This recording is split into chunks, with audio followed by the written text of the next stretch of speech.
I'm standing in front of our laying hens area, and we kind of just threw this together pretty quickly. We weren't even sure where we were gonna put laying hens, but this is the area that seemed to make the most amount of sense. And all this infrastructure is going to change and get better as we go forward. I'm gonna make a better fence. We kind of just did this to get it happening and get some production going, and just, kind of just shoot first, ask questions later. That's kind of always been my strategy, or fake it till you make it. And we did. And it's been a bit of a challenge. We started with 42 birds, and only 16 of those were laying hens. So we had so many roosters, and we have butchered most of those. Some of them we just kind of got rid of them. But now we've got 16 laying hens and a really nice alpha rooster who does a really good job. He lets the hens eat first. He's a real gentleman. We call him Big Ben. And now they're great, and they're eating a lot of the stuff we pull from the garden. We're still feeding them with some feed, which I want to change, obviously, but it's working. We're getting a lot of eggs. We're eating all these eggs. We're pretty much eating all of them, actually. We're planning to store some of them in lime, but I don't even know if we'll have enough to do that. For winter time, I'm going to keep this infrastructure here, and then I'm gonna make a smaller coop that's gonna go up closer to the cabin, and I'm going to put a small caterpillar tunnel on one of the garden areas that we'll be cropping out, which has potatoes and cabbage in it. And I'll have the chickens running in this little greenhouse over the winter with a smaller coop that I'll use for them in the winter, which next spring will be used for our meat birds. And it'll be a movable coop that we're gonna move around the property and graze those birds on the ground.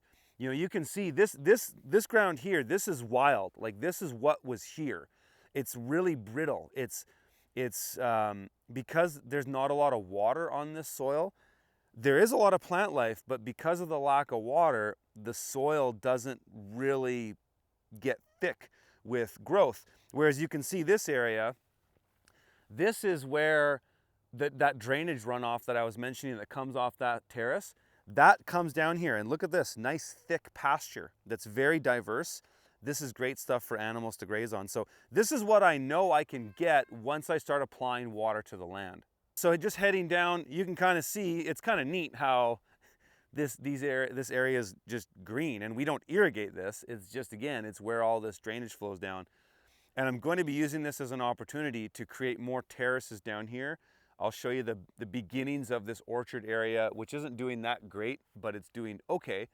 But we're going to make more orchard down here because it seems to naturally hold more water, and there's more soil down here than there is on some of these areas where it just constantly runs off. One thing you'll notice, we've got this elderberry tree behind me. I counted 28 elderberry trees on this property when we first bought it, and they're great. They just grow without any irrigation. These ones are kind of in a de facto way getting irrigated because we have running water for the chickens, and this will just naturally get a bit more water, and probably the chickens scratching and pooping around it is fertilizing it to some degree. But we have a lot of elderberries on this property, and some of them I've actually irrigated, and we'll go down and check that out here. So we're down in this orchard area, which is basically, there was a natural path here when we first came here, and it goes down and connects to one of the switchbacks on the driveway. And I thought right away, it was one of the first things I noticed when I was here. I was like, that would be really cool to have a row of trees along there. So I have planted these trees here. I think there was a time when somebody left the gate open where maybe some deer got in here, and they just totally went to town on my apple trees. But they'll bounce back. I mean, the fence for them is keeping the deer out all the time. So this natural little finger, I've put apples and chestnuts. There's some cannabis plants in between the trees as well. But one thing you'll notice when I'm standing here is just how green it is here. And this is, of course, irrigated. This is on drip irrigation. But there's so much more growth just in this little area. And to me, that's a signal that soil makes its way and migrates down, and there's just thick foliage in here this would be a great place to expand. And so one of the things I'm going to do next year is create some shorter terraces, almost like swales, but they'll be what's called a positive swale. It'll be a swale that's just on 1 degree or 2 degree slope that will just slowly move water out. The reason I don't want to do a straight up swale here that's on contour and level is that the ground isn't that stable here, and it doesn't actually hold that much water because there's so much rock here. So if I were to go level, it would just sit and just move down and potentially cause erosion. So what my plan is to do is just do it slightly sloped and move the water out in a direction that'll actually get it off my driveway, because I have a problem at this spot here. When all this snow melts, it comes down into the driveway and it actually crosses 3 different, because it switches back 3 times on that direction.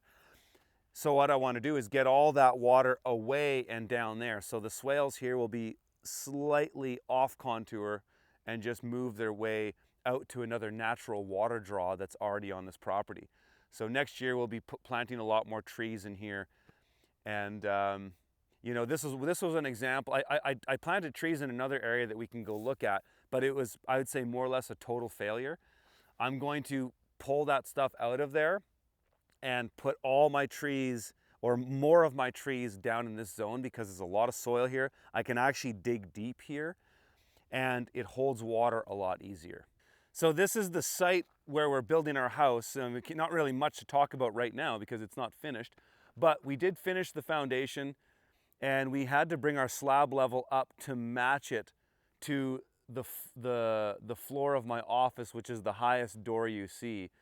So the house we're building is a 2-story walkout passive solar home, and the bottom floor, which is the ground level, which is a little bit higher than I'm standing here, has ICFs, so they're called insulated concrete forms, and that whole level is built with an 8-inch concrete wall with 3 inches of insulation on each side, so it's an R40.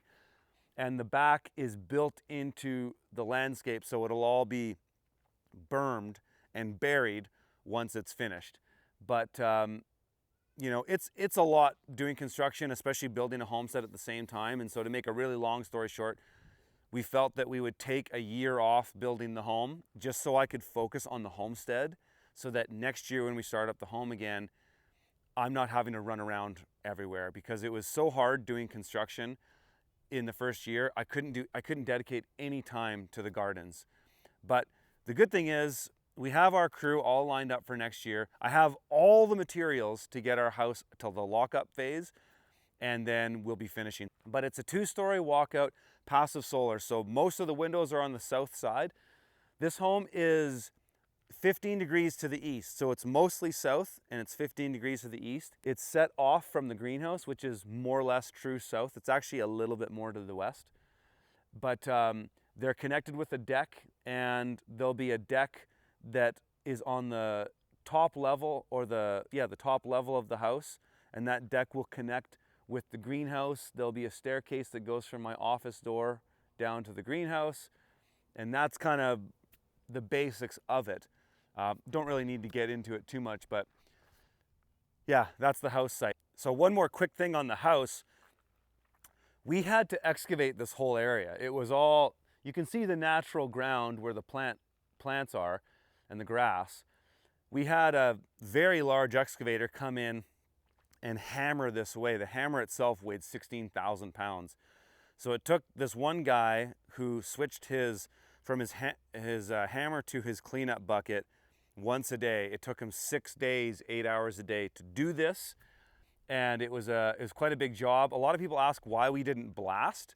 Well, the reason is based on the price, blasting was more expensive, but we already had the greenhouse and garage built when we started excavating this, and so we felt that blasting was a bit too risky to go and be blasting, 3 feet off where the foundation of the greenhouse and garage was. So that's why we did it.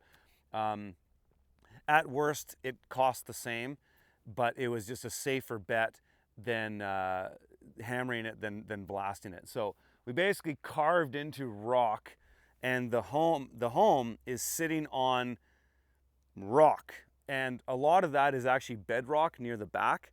And then the stuff on the front is stuff that we pushed out, but we packed it down for days before we built on it. So our home is on a very, very solid foundation of rock. It'll never move. We can technically live off entirely solar in the winter.